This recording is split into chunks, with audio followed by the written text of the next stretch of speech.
सुप्रभात प्यारे बच्चों। कक्षा 8वीं पाठ 5 चिट्ठियों की अनूठी दुनिया ये हमारा चला हुआ था। तो यहाँ तक ये पाठ हमने कर लिया था। आगे का जो पैराग्राफ है वो आज हम करने जा रहे हैं। कृपया ध्यानपूर्वक सुनिए। आज देश में ऐसे लोगों की कमी नहीं है जो अपने पुरखों का अर्थ होता है यहाँ पर पुरखों की चिट्ठियों को संभाल कर, सहेज कर मतलब संजो कर, संभाल कर विरासत तो एक होती है जैसे पूर्वजों के द्वारा जो हमें मिलता है उसको हम विरासत बोलते हैं। पूर्वजों से जो मिलता है जैसे ज़मीन जायदाद है, ये विरासत है। तो विरासत के रूप में रखे हुए हों या फिर बड़े बड़े लेखक, लेखक जो लिखने वाले होते हैं, पत्रकार जो पत्र लिखने वाले होते हैं, जैसे जो न्यूज़ लिखने वाले होते हैं, उद्यमी परिश्रम करने वाले, कवि कविताएं लिखने वाले, प्रशासक शासन करने वाले जो हमारी गवर्नमेंट है, सरकार है, सन्यासी संन्यास लेने वाले, किसान खेती करने वाले, इनकी पत्र रचनाएं अपने आप में अनुसंधान का विषय है। अनुसंधान का अर्थ होता है खोज, यानी कि इनकी जो पत्र रचनाएं हैं वो एक खोज करने का विषय हैं। अगर आज जैसे संचार साधन होते तो पंडित जवाहरलाल नेहरू जी अपनी पुत्री इंदिरा गांधी को फ़ोन करते, पर तब पिता के पत्र पुत्री के नाम नहीं लिखे जाते जो देश के करोड़ों लोगों को प्रेरणा देते हैं। पत्रों को तो आप सहेज कर रख लेते हैं, सहेज कर मतलब संभाल करके रख लेते हैं एक जगह, चाहे हम उसको 10 साल के बाद, 20 साल के बाद, 50 साल के बाद भी उठा करके देखेंगे तो वो हमें ऐसा ही मिलेगा।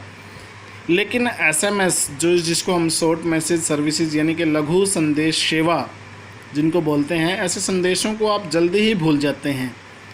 कितने संदेशों को आप सहेज कर रख सकते हैं। जैसे मान लीजिए हमारे पास मोबाइल में कोई मैसेज आ जाता है तो हम उस मैसेज को कितने दिन तक रख सकते हैं? 1 साल, 2 साल, 4 साल। मोबाइल ख़राब होने के बाद वो अपने आप ही ख़त्म हो जाएगा। तो तमाम महान हस्तियों की तो सबसे बड़ी यादगार यानी कि उनको याद रखने का जो तरीका है या उनकी धरोहर यानी कि अमानत उनके द्वारा लिखे गए पत्र ही हैं। भारत में इस श्रेणी में राष्ट्रपिता महात्मा गांधी को सबसे आगे रखा जा सकता है, क्योंकि महात्मा गांधी के पत्र इतने ज़्यादा आते थे, सबसे आगे उनको ही रख सकते हैं हम। दुनिया के तमाम संग्रहालय का अर्थ होता है म्यूज़ियम, जिसमें बहुत ज़्यादा पुरानी वस्तुओं को इकट्ठा करके रखा जाता है। जानी मानी हस्तियों के पत्रों का अनूठा संकलन है। अनूठा मतलब अनोखा संकलन होता है इकट्ठा करना। तमाम पत्र देश, काल और समाज को जानने समझने का असली पैमाना है।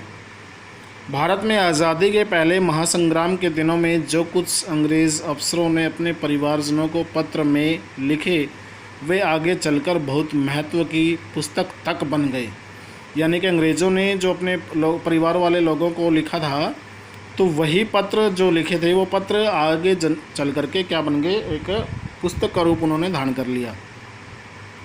इन पत्रों ने साबित किया कि यह संग्राम जो लड़ाई थी भारतीयों की और अंग्रेज़ों की कितनी ज़मीनी मजबूती लिए हुए था, यानी कि कितनी ज़्यादा मजबूत थी।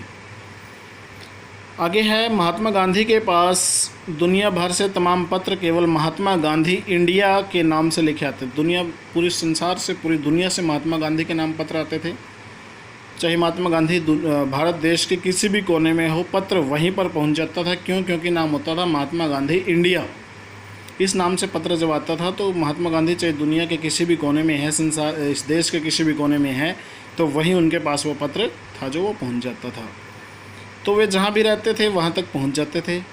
आज़ादी के आंदोलन की कई अन्य दिग्गज हस्तियों के साथ भी ऐसा ही था। दिग्गज हस्ती होती है जो प्रसिद्ध या शक्तिशाली जो व्यक्ति होता है उसको हम दिग्गज हस्ती बोलते हैं। गांधी जी के पास देश दुनिया से बड़ी संख्या में पत्र पहुंचते थे, पर पत्रों का जवाब देने के मामले में उनका कोई जोड़ नहीं था।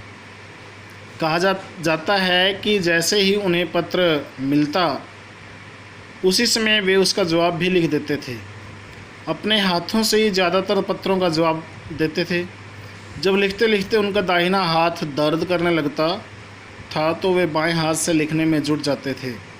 महात्मा गांधी ही नहीं, आंदोलन के तमाम नायकों के पत्र गांव-गांव में मिल जाते हैं। महात्मा गांधी ही नहीं, आंदोलन के तमाम नायक कौन होते हैं? जो उसके हीरो होते हैं आंदोलन के, तो उनके पत्र गांव-गांव में मिल जाते हैं। पत्र भेजने वाले लोग उन पत्रों को किसी प्रशस्ति पत्र से कम नहीं मानते। प्रशस्ति का अर्थ होता है प्रशंसा पत्र, उससे कम नहीं मानते हैं। और कई लोगों ने उन पत्रों को फ्रेम करवा करके रखा है, मतलब कि जैसे एक फ़ोटो को हम फ्रेम करवा लेते हैं, इस प्रकार से उन पत्रों को रखा हुआ है। यह है पत्रों का जादू। यही नहीं, पत्रों के आधार पर ही कई भाषाओं में जाने कितनी पुस्तकें, किताबें भी लिखी जा चुकी हैं। पत्रों के आधार पर ही कई भाषाएं ऐसी हैं जिनमें उस भाषा में उनको क्या लिखा गया है, एक किताब के रूप में उन पत्रों को लिखा गया है। तो बच्चों, आज का काम यहीं पर समाप्त हो जाता है, यहीं तक काफ़ी है। इसके जितने भी क्वेश्चन आंसर्स एंड आपके जो शब्दार्थ बनते हैं वो आपने अपनी फेयर नोटबुक में राइट डाउन करने हैं। धन्यवाद।